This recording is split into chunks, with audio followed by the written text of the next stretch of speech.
Shrek 2, Terminator 2, The Godfather Part 2, and now Golden Sun. In this book, Pierce Brown has managed to achieve the rare feat of a sequel that not only matches, but actually surpasses the original. Pierce Brown blew my mind with Golden Sun because I never imagined that an author's writing could improve so much from one book to another. Red Rising proved that Pierce Brown is a great storyteller who can come up with a really fun, interesting, and engaging story. However, as you know, if you've watched my review of Red Rising, I found the prose middling and often sloppy, and much of the plot, as well as the characters, felt extremely derivative of things I'd seen multiple times before. And this book, the sequel, Golden Sun, shattered all of those preconceived notions about what Pierce Brown's writing was going to be like. I expected more of the same, and that is not what I got at all. The plot of Golden Sun is completely original.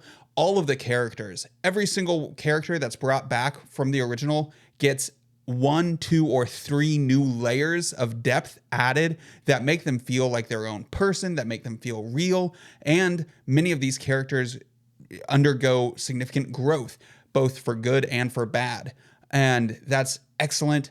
And then the prose, and this is the part that I would say truly blew my mind, the prose got better. All right, so let's get into it. And fair warning, my review of Golden Sun is going to kind of contain some light spoilers for Red Rising, book 1 in the trilogy, because that's just kind of inevitable. And that's going to remain true as I review this series.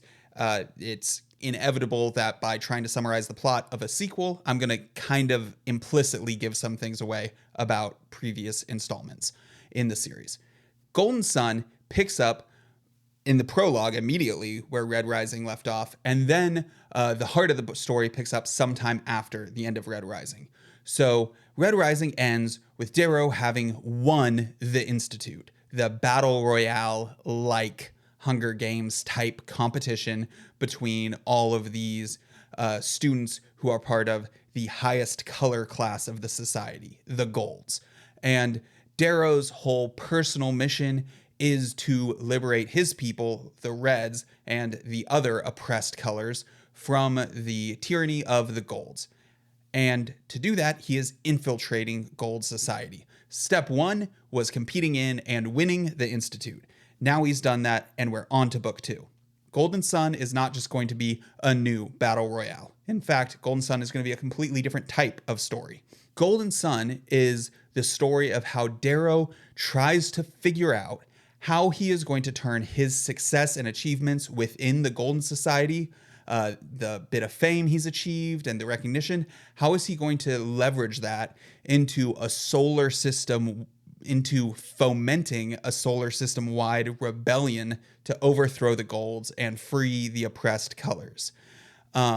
He's, theoretically at this wonderful point in his career if he were just a normal Gold, but we of course know that he isn't. He is on a mission. And so the question is, how do we spin success within the structure of Golden Society into undermining and overthrowing the Gold's society?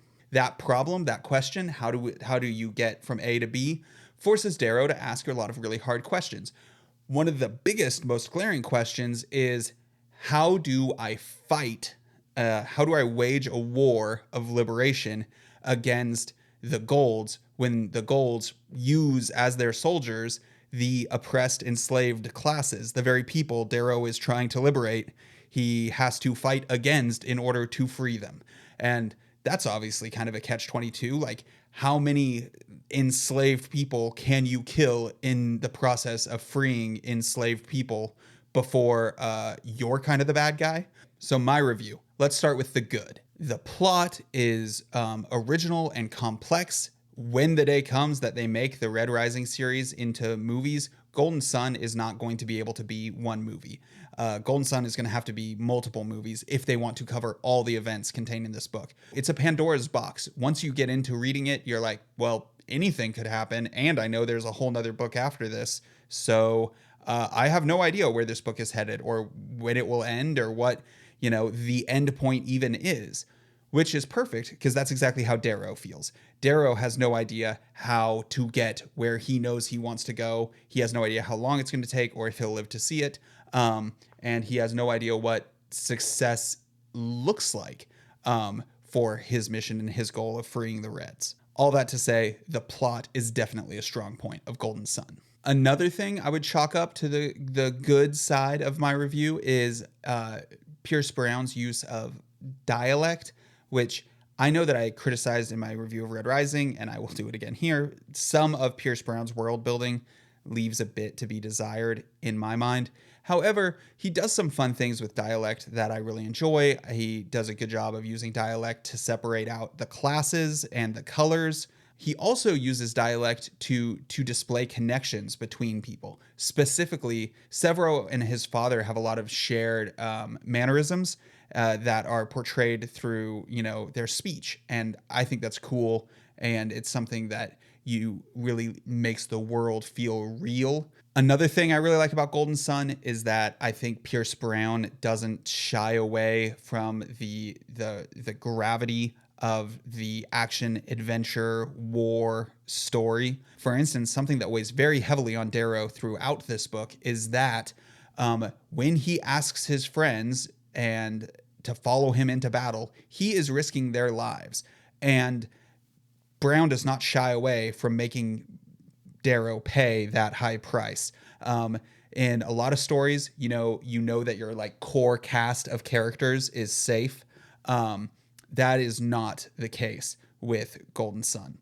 In fact, it reminds me that on the back of Red Rising, I read someone say that the story was reminiscent of Hunger Games and Game of Thrones. And Hunger Games, of course, obviously, but Game of Thrones, not really. At least to me, it wasn't. And then I got to Golden Sun, and I was like, now I see Game of Thrones. A final thing that I'd like to highlight about the book that I enjoyed is just it is littered with references, both references to Western antiquity, references to classics, and references to much more recent pop culture.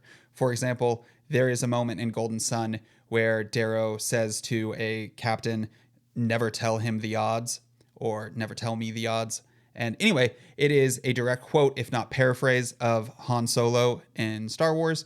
And I understand that for some people that is going to prompt eye rolling, but I don't think he does it too much. I think maybe there were one or two other places that contained that degree of clear reference to pop culture. But mostly it's references to antiquity. Now, the bad. Happily, there's not much. The one of my major criticisms of Red Rising is just that there were errors that should have been fixed before publication and weren't, and I found that very odd.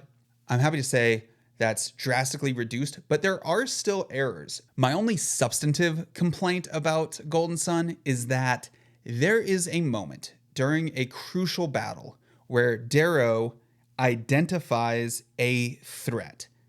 And after identifying this threat, immediately stops Severo from dealing with and handling the threat. Now, this moment is clearly meant to show Darrow's humanity, sympathy, and empathy. However, within the larger context of the story and the fact that he is wrestling with this idea of, for the end of freedom, what means are justified, he's made some really tough choices before we reach this point in the book. And once we reach this point in the book, during this crucial battle, Darrow sees something that could be the end of all of them. And he stops Severo from terminating the threat. And my complaint is not that he does that. Characters make mistakes. My complaint is it never gets talked about. It never gets brought up. Darrow spends so much of this book reflecting on the choices he's made and the lives that were lost because of the choices he made. This is a choice he made that cost tons of lives. It could have ended everything. Everything was at stake, and he nearly lost everything because of this decision. It was the wrong decision. It was a bad decision.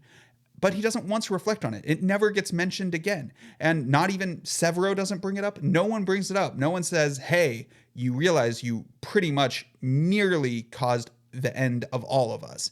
And I just find that odd. So I wonder if in the next book, Morning Sun, if this is going to come up and at any point someone will bring up or Darrow will remember and say, yeah, I kind of blew it. That was the wrong decision in that moment. Themes. A crucial theme throughout Golden Sun is, do the ends justify the means? Or more accurately, what means are justified by this particular end? For the end of, by end I mean goal, for the goal of freedom, of liberty, what means are justified?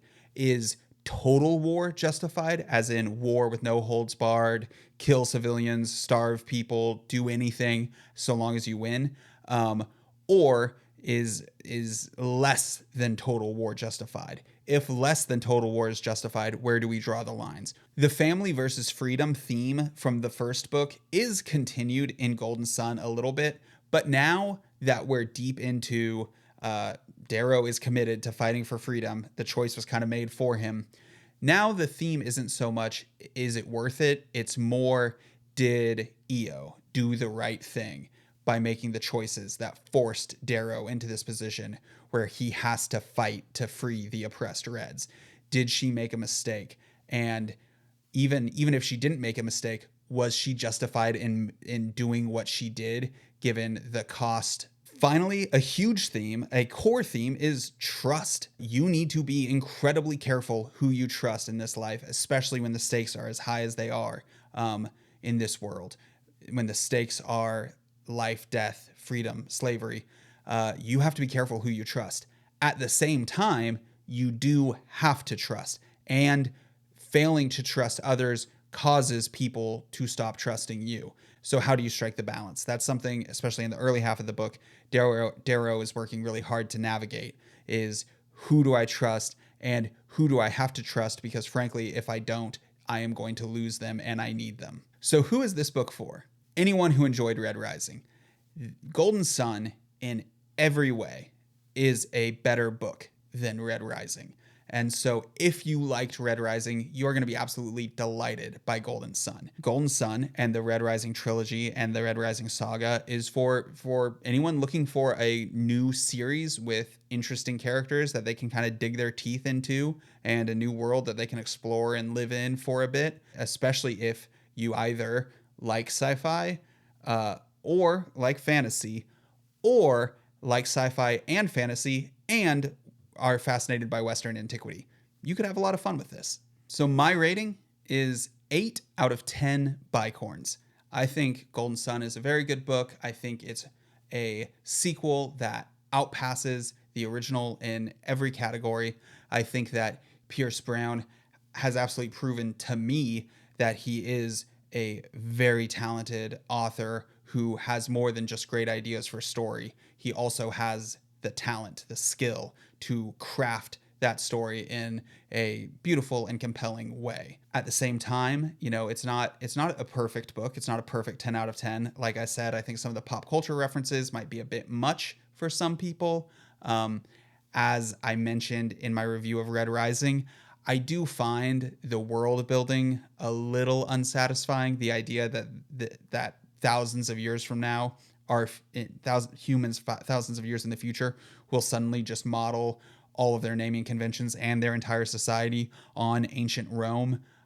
Like when people win battles in this futuristic society, they celebrate a triumph. It is actually called a triumph in this futuristic society. Like, it's cool. Like, I just think that's cool and fun, but I don't think it's like strong world building. I'd also just note that there are elements of Red Rising that people find like pretty upsetting and problematic, elements that deal with assault. And I'm not necessarily saying they shouldn't be there, but I definitely understand the way that it might kind of make the story unenjoyable for people. I would hesitate in who I recommended this book to, who I recommend Red Rising to, because of those assault type plot points. I should have said that in my review of Red Rising, and I am sad that I didn't, because I do think it's an important caveat on recommending the book, that it is something, it has moments that deal with assault that could be, it could easily ruin the book for some people. And I totally understand that. And I think Pierce Brown learned and understands that, because there's nothing like that in Golden Sun. Can't go anywhere without reviewing the cover.